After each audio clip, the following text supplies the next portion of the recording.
Hi, well today we're back cooking with beans, one of my favorite things to do.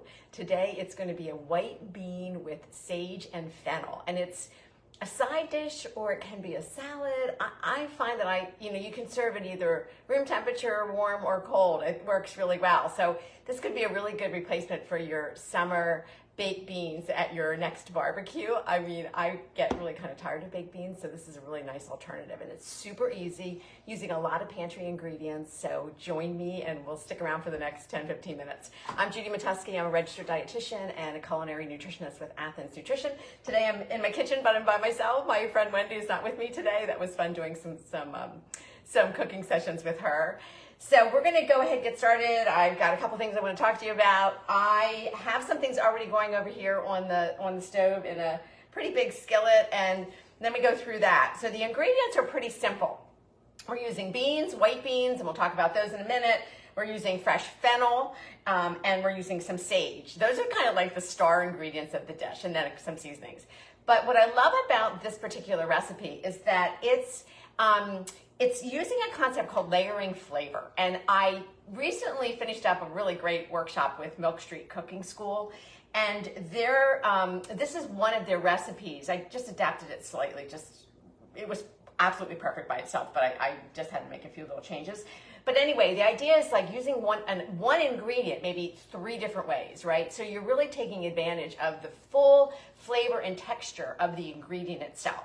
So we're going to do that with both the sage and the fennel, all right? So let's start with the fennel. There's some gorgeous sage growing in my husband's garden. I just picked it this morning, so it's gorgeous. So here's half the fennel bulb. I have the other half of the fennel bulb already in here sauteing because I wanted to get a little jump start.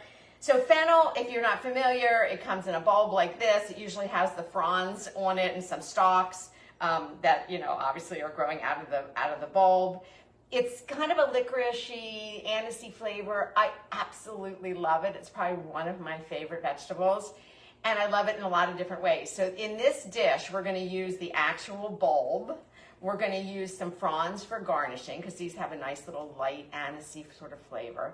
And this is what I added fennel seeds to the recipe because I love fennel seeds and I put them in a lot of different dishes. And I thought, why not? Again, use the fennel 3 ways, just like we're using the sage in 3 different ways. All right, so I cut this in half because I wanted to get this already sauteing a little bit. So I just want to show you, there is like an inner core, and I don't know if you can see that with the lighting, but there's like a white little core. So you're just going to take your knife and you're going to go in. It's almost like it's like a little triangle. And just cut the core out because that is something that is it's pretty tough, and you're not going to really want to eat this. So that we're going to set aside. And then you have the bulb. And I'm going to take off the stalks because they're a little fibrous and a little bit tough to eat. So cut those off. I will often save these little bits that I'm cutting off rather than throwing away. And again, that's like all about, food waste. If we can minimize that, you can freeze those and then throw them in when you're making stock, if you do make your own, vegetable broth or stock. Or these stalks are also great, or even the fronds. If you lay them down on a baking sheet and then you put fish on top of them and then roast it or bake it in the oven, it'll infuse some of this fennel flavor up into the fish. So you can really use this. We're going to save the fronds though because we're going to just use them as a garnish at the end. So now we have the bulb. The outer part of the fennel, sometimes it'll be a little bit dark, maybe a little bit bruised a little bit. You can just take your knife and kind of trim it off, which is what I just did before I came on. So I'm going to cut this in half, and because I already have, and I'll talk about what's in there, we're just kind of dicing this up into a fairly fine chop. So let me just finish up. Okay, so we have we have the fennel. So I'm just now taking this fennel. It's delicious raw. It's great added on like a vegetable platter if you're putting, it's like a crudité. It's wonderful like that. It's great in salads. And so you can use this fresh in a lot of different ways. We're actually cooking it today, which is great. But this is wonderful just as is. All right, I'm going to turn my heat up a little bit, and I'm just going to add this little bit of fennel to here. And I won't, cook it down quite as far as the other things that are in there. So what already is in this pan is a medium yellow onion that I just chopped up, fairly fine, like I did the fennel. that went in. I had the original recipe calls for 4 cloves of garlic. It's a little garlicky for me, so I think I used 2 large cloves of garlic. So I minced that up. So I have the onion and the minced garlic, and then the rest of the fennel with a little bit of olive oil. So a little bit of olive oil in the pan, maybe like a tablespoon or so. And then your chopped fennel, your onion, and your garlic, all is going to go in together. That's what's in here. So I just turned the heat up a little bit. Just going to saute off that little bit of the fennel that I just added.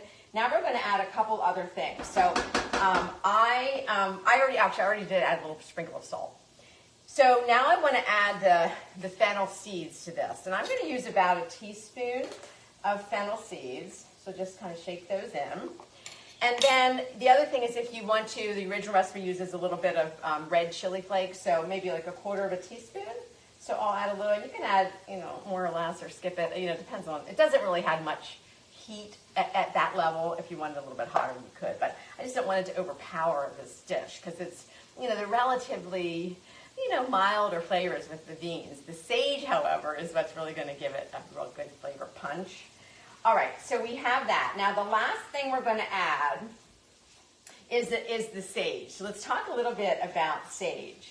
And the sage, again, these are growing in our garden. This is like a purple sage. Some of the leaves are green, some of them are purple. They're absolutely gorgeous.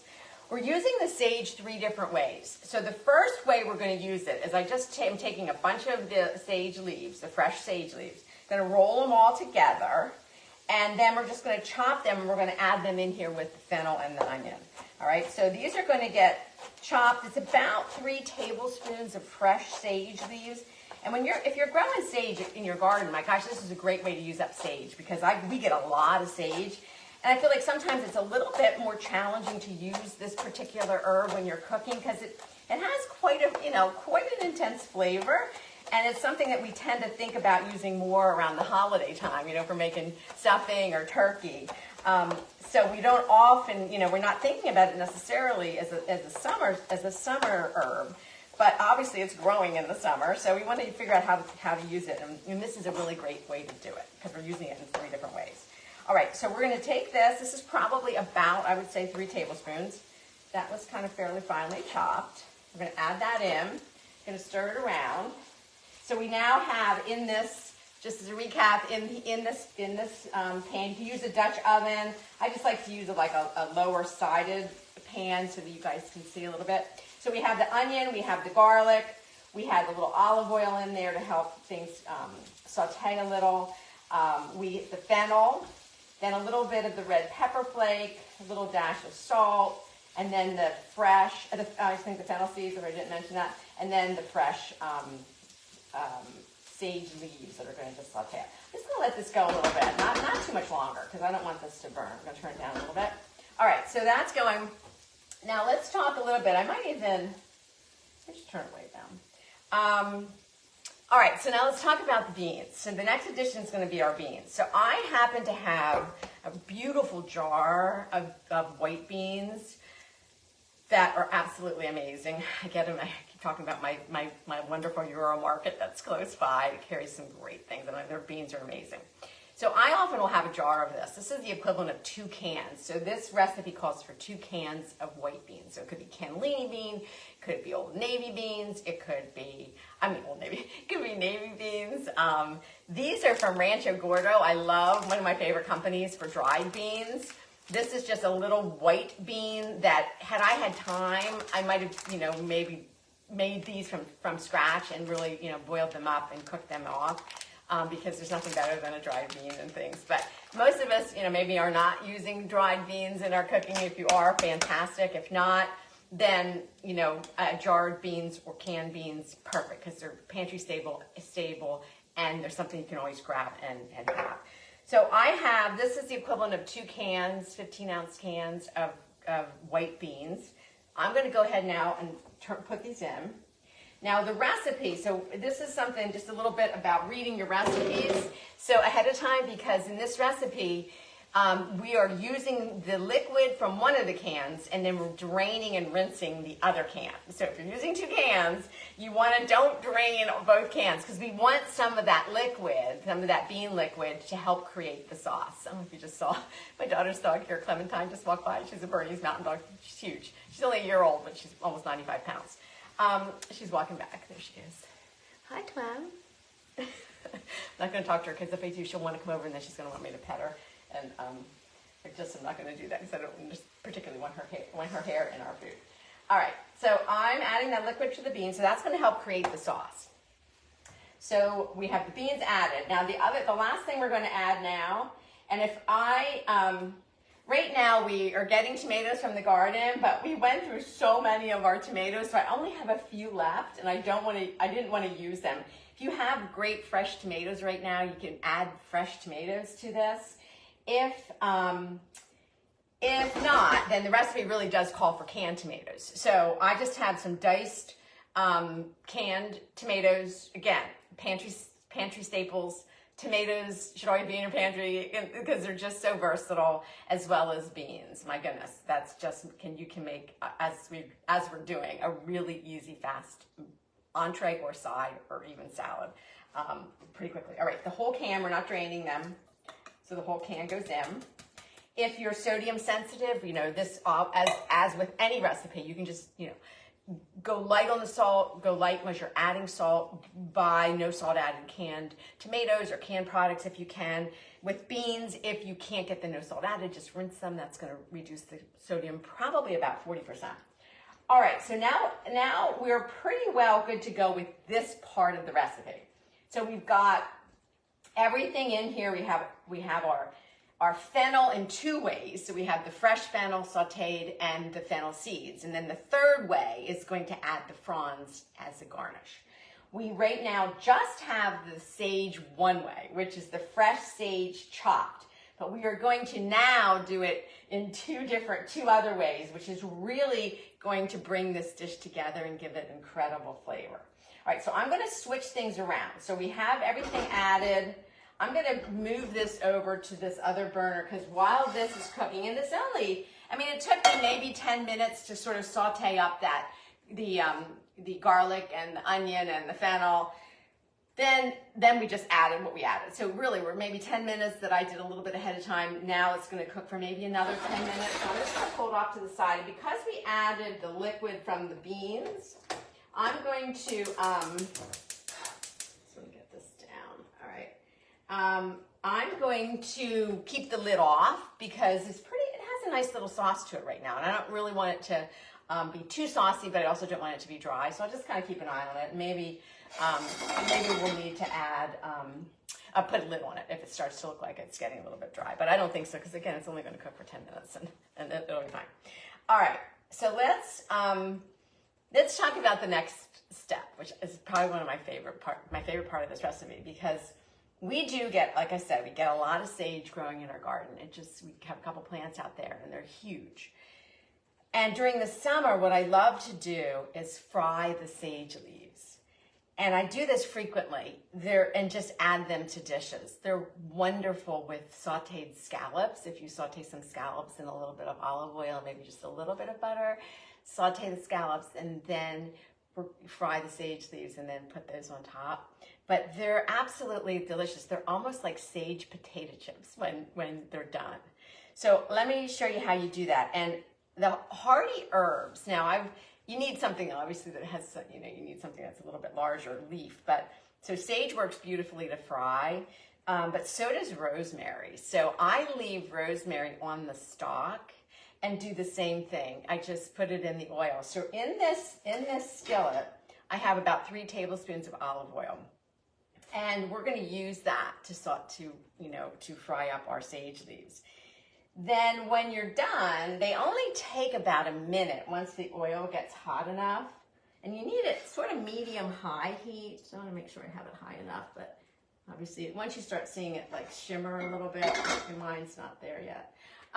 So then once the leaves are done, you'll take the leaves and you'll just put them on top of like a paper towel, a lined dish. I have just, this is just a sheet pan, a half sheet pan, or quarter sheet pan.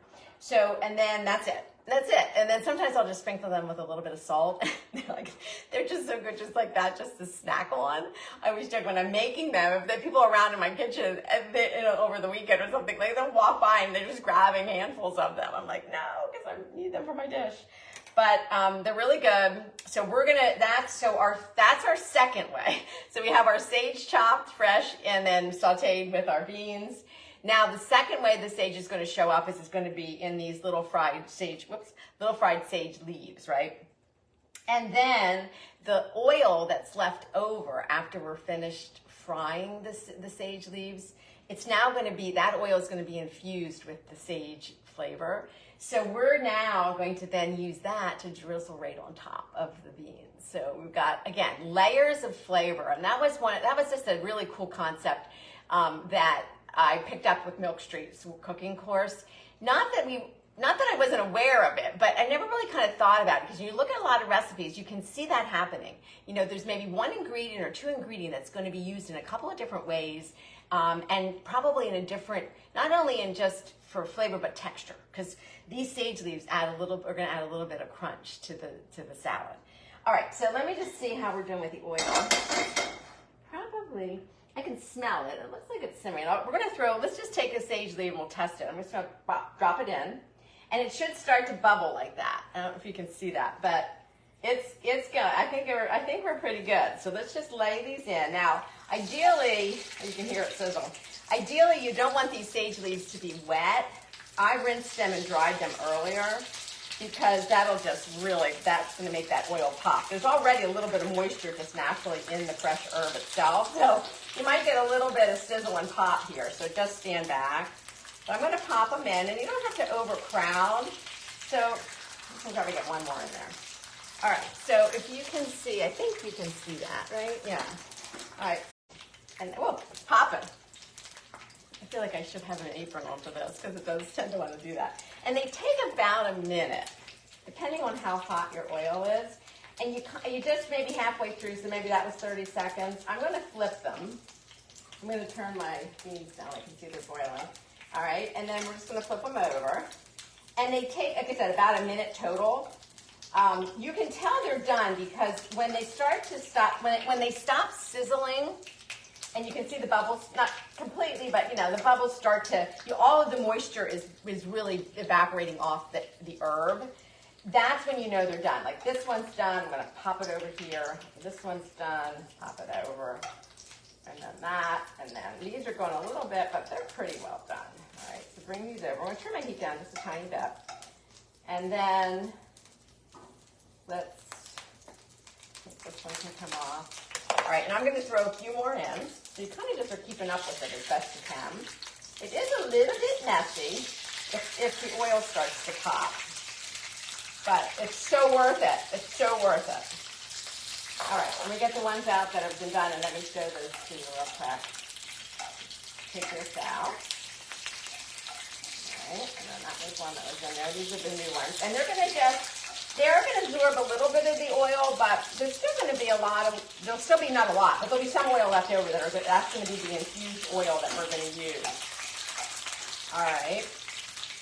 All right, so there we go. So can you see, I'm hoping you can see that. They really are, so it's such a cool thing, but you do the same thing with rosemary, only, again, I don't take the little leaves off the rosemary stem. You take a stem of rosemary, and you pop it in, and then you turn it over, and you could create a rosemary oil as well, and then the rosemary itself gets a little crispy, the leaves, and then you would use it the same way. All right, so I'm going to take these out. These are the ones that I can tell they've kind of stopped sizzling a little bit, and then I'll show, these are still going a tiny bit. All right, that one's done.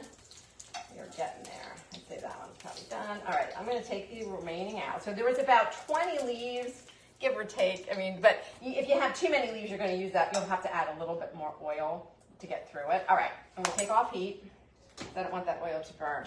All right, so let me pull this over to the side a little bit. So here are our sage leaves, and because I didn't use a lot of salt or sodium or salt which is sodium. But in the recipe so far, I'm going to just sprinkle a little bit of salt right on top of my sage leaves while they're still a little bit warm, so that the salt will kind of stick to them. But they're absolutely so cool. And if you've never done this before, it's kind of a neat thing to do because a lot of people are like, oh, what is that? That's amazing. And when they fry, again, a lot of this flavor is going into the oil. They're much more mild. So it's not like you get this really strong hit of sage when you eat them. They're pretty mild. All right, so let me set this off to the side.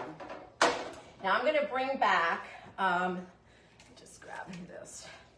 This might be a little bit warm. I'm going to bring back the beans. I'm going to turn this off. All right, let me bring the beans over. All right, put this back over here. And now we have some of that oil left. This is our sage oil. So that was our third way to use the sage, right? So here's our bean. Let's just give this a little stir. So here's our bean dish. So you see there's sauce in here. It's not real dry. I mean, you want a little bit of sauce. And it will thicken as it sits. At least I noticed by the next day it's a little bit thicker. But this is pretty well done at this point. All right, and we'll do, maybe one thing we didn't do is we didn't add any ground pepper yet. So let's do some fresh ground pepper on top. And then just, you want to taste it and season it. If you feel like it needs a little bit more sodium or salt, add some, perfectly fine. If you want more red pepper, add that, it's your taste. Now we're going to take the garnish will be our sage leaves. And the recipe said to crumble these, but I love to just lay them on top. You can crumble them if you want to. That's fine, or you can leave some maybe, whole leaves that you're going to crumble on top. And you leave whole, and then maybe take a few that you crumble. But I like them when they're really, like when you have the full leaf. Now with this dish, just real quick about the sage leaves. If I would hold off, I would cook your sage leaves, and then when you're ready to serve it, that's when I would put your sage leaves on top so that they still retain that little bit crispy texture. As they sit on the beans, because there's liquid there and there's moisture, they'll start to soften. But either way, it doesn't matter. They're still really delicious. But it's nice to kind of do that right before you're ready to serve. Or you could, what I did the last time I made it, I made everything, and then I set the sage leaves aside, and I let everybody, because they thought they were so interesting, and it was like kind of a conversation piece, then everybody could take the sage leaves and put them on top of their beans when they were ready to eat it. All right, I'm going to take the oil now, so what's left of the oil, and that's going to bring a little more sage flavor, and I'm just going to drizzle that on top.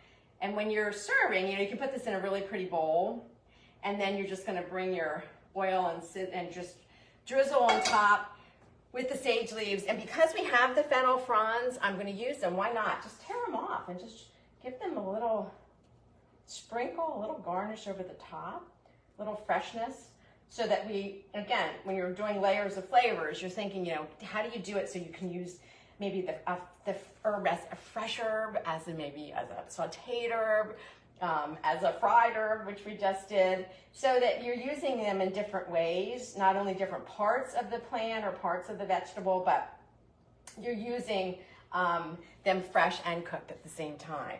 All right, these handles, they're not that hot. Oh, they actually are. Let me just grab this so I can show you this. All right, so here we have it. This is there is our sage, white beans, sage, and fennel side dish for your next barbecue or anytime. I mean, you can make this any time of the year, obviously, because these are things that you can find. Even the sage, you can find that pretty much year-round in the supermarket. Obviously, not everybody's going to be growing it in their garden. All right, so give it a try. Eat more beans. I didn't really talk nutritionally about that, but everybody needs to eat more beans. Really, the goal is about half of a cup of legumes, which include beans, a day. So we should be eating about 3 cups a week of legumes, and we aren't even anywhere close to that in this country. So start small, but see if you can really get those beans to show up, because they're incredibly healthy, not only for our heart, but also for our digestive system, for all kinds of things. All right, so, and not to mention, this dish is vegan. So for any of you vegan, dairy-free, gluten-free, everything that we did here really contains none of that, and still has incredible flavor. All right, I will see you next week with another dish, and stay well until then. Remember, cooking is a powerful health behavior, so please get in your kitchen and have some fun. All right, take care. Bye-bye.